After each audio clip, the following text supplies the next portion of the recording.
Another good game for engagement. Obviously practice this in the house first. Once your dog's mastered it in the house and you come outside, it's brilliant to practice it outside with distractions, because the whole point is that we want the dog to be more focused on us when we're outside, when there's all these smells, dogs, whatever else is running around, noises. So one of the things to do is play quite an easy game. So get some treats, or if your dog's not into treats, get their favorite toy. So I'll show you with both as an example.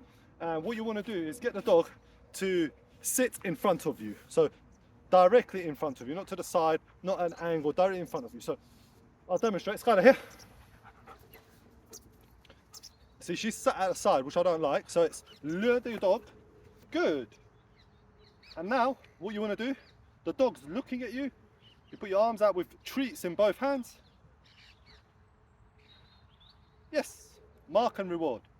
Now your dog's going to naturally follow the treat. That's just normal. What you want to do is wait until they look at you, even if it's for like a millisecond. As soon as they look at you, mark it and reward. Yes. You're able to mark something quicker than you'll be able to reward the dog. And this is a good way to teach marker to your dog, to say the command yes or okay or good or whatever it is you're using is something's going to happen, you're going to get a reward, something good's going to happen. So that's sort of step one. Step two is, whilst the dog is sitting in this position, you move to an angle.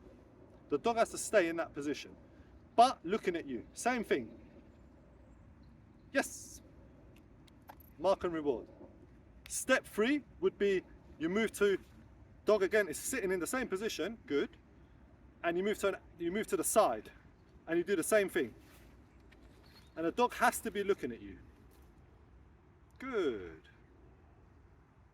Yes. And you give her a reward with random hands.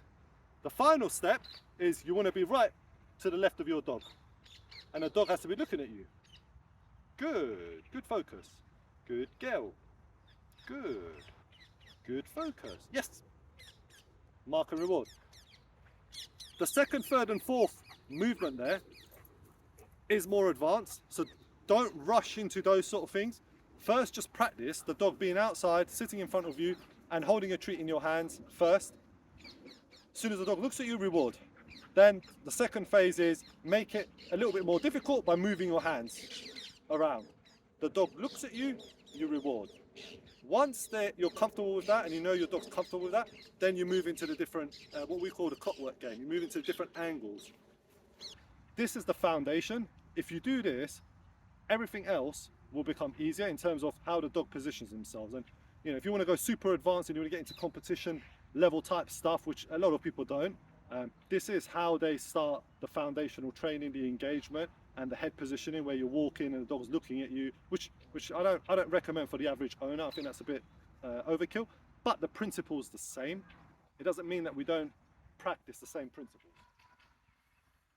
Good. Yep. Good. Let's go.